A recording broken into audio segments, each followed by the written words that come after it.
relevant player in the process. What happened then from the onset when this matter came before Cabinet and you are the Attorney General?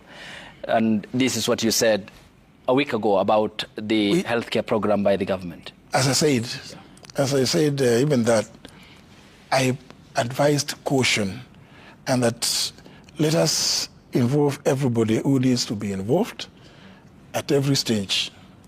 I was not dealing with the issues about,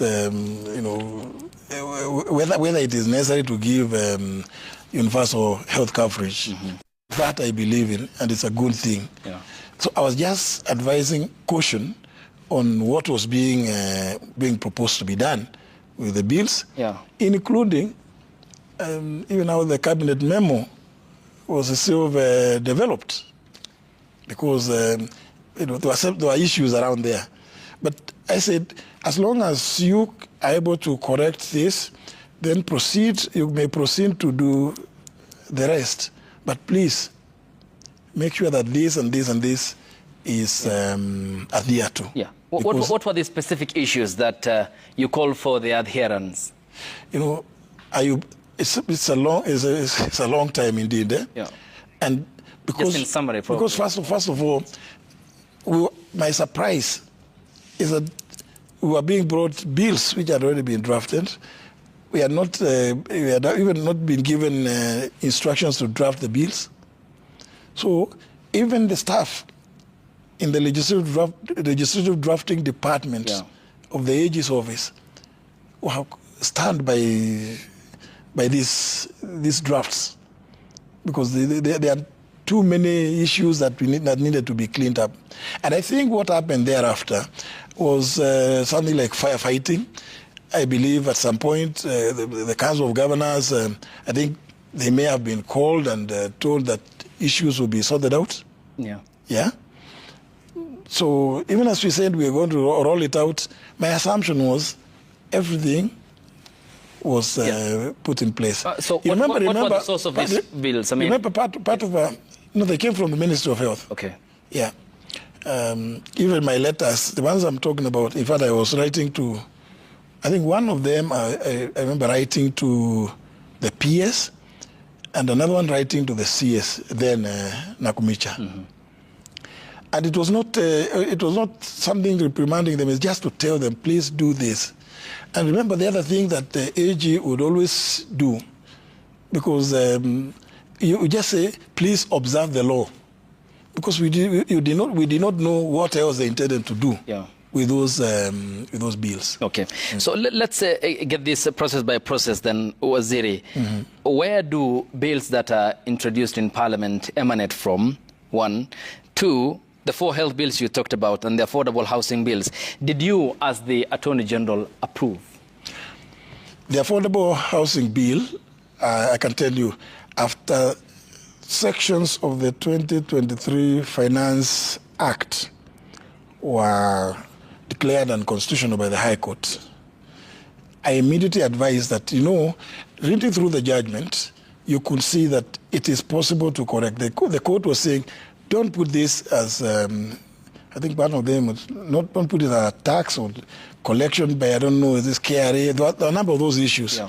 And when you ran through the judgment, it was like the court was also advising.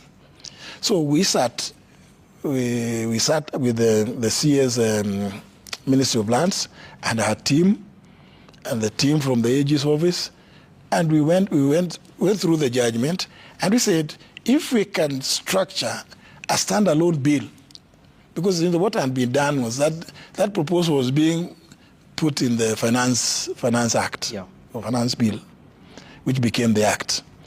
Now, the court has said, no, it does not sit here, does not sit well here. I said, no, we agree, we should agree with the court. That's how we ended up. I set up a team, I remember the team worked around the clock, held several workshops, and they came up with now the current law, which has not been faulted. Yeah. Okay, so that gives and that came from and it was funded to Parliament. Okay, so let's get an example here, which was mind-boggling to a degree. Adani's proposal, for example, now of course dropped, had been under review since March 2024. Tell us then, Waziri, as then Attorney General, how did a project that was meant, if not cancelled, to gobble up more than 200 billion, present a proposal before the cabinet approved the 2 plans for JKI? The role of the Attorney General at that time was to provide technical support to the Kenya Airports Authority, and also at that time a transaction advisor, whose I think preliminary report I had seen had been submitted to the AG and appeared to be advising caution. And so I sent, I think, a team of 2 or 3 state council.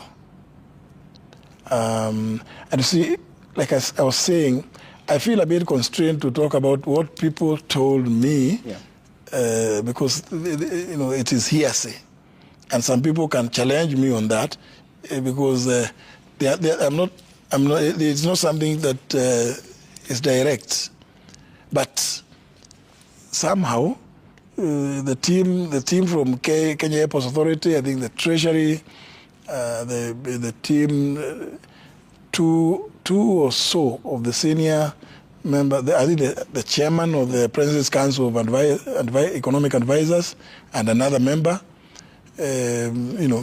sometimes they would tell me, we'll meet sometimes in meetings at the State House, and they'll tell me they're rushing to attend a meeting at the airport.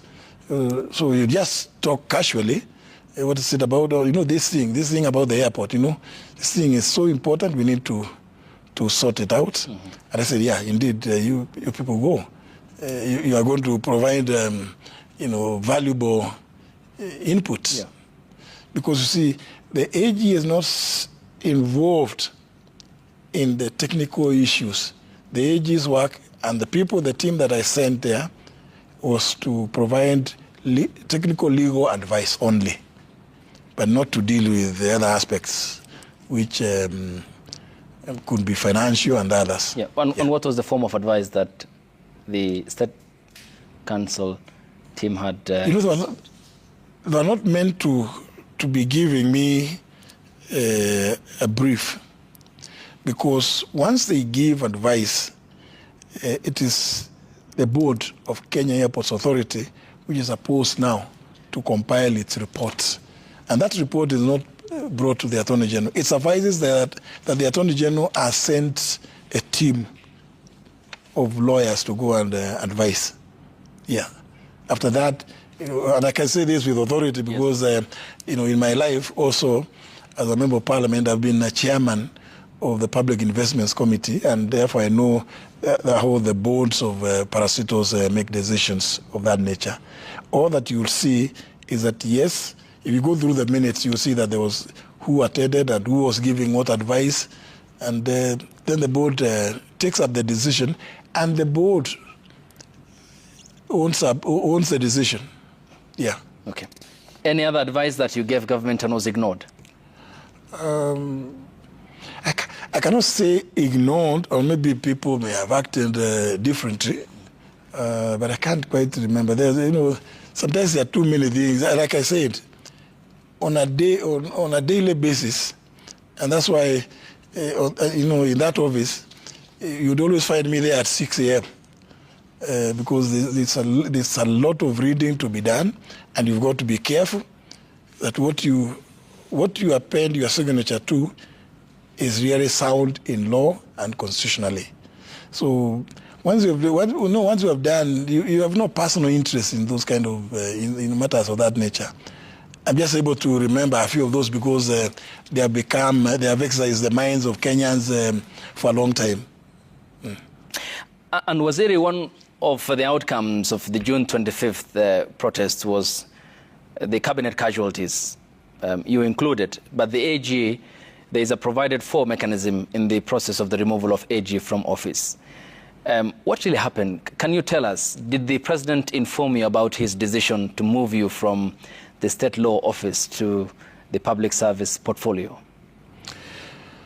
Well, let me say, when I came from a meeting that was chaired by the PCS, Musalia Mudavadi, at Kenya School of Government that day.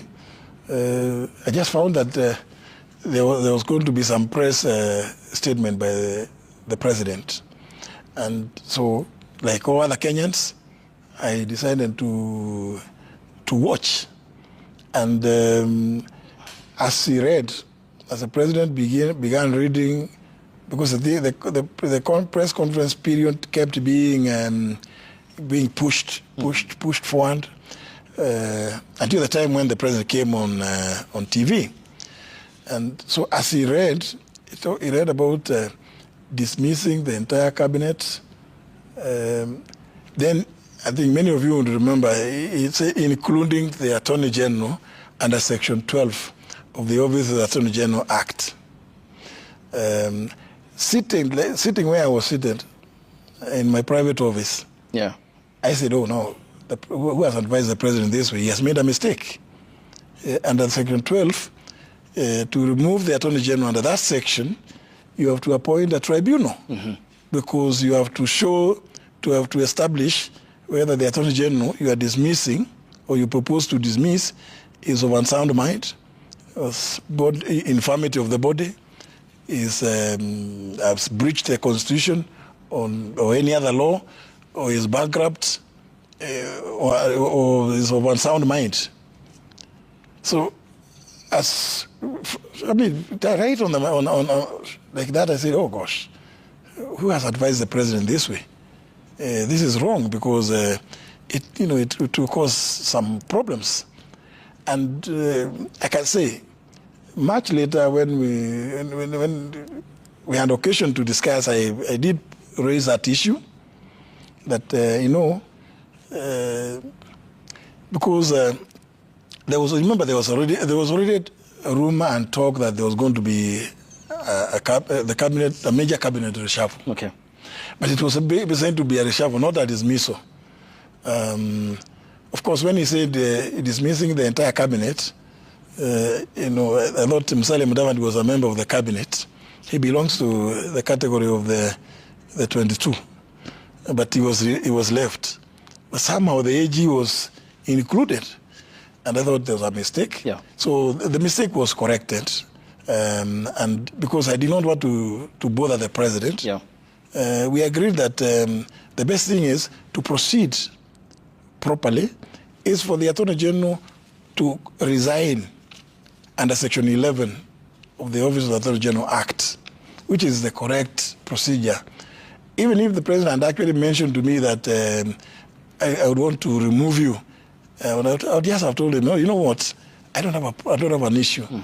I would just do a resignation. It's a better way, because I remember asking, now do I go tell him, do people think that I am incompetent? Am I of unsound mind? Or am I bankrupt? Or which provision of the Constitution have I breached? Yeah. Or which law have I violated, both local or international? Okay. So, but finally the matter was resolved that way, that okay. I am to the best thing. Yes. And I felt in good faith, the best thing is for me to help the president, yeah, not to cause him any agony about that proceeding under Section 12, and to resign. And that's why that matter was corrected. Okay.